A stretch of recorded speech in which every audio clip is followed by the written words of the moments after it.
And here's how to use math notes in iPhone.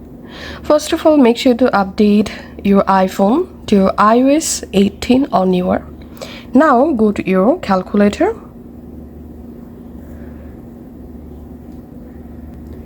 Once you are in your calculator, to enable math, tap on this calculator icon.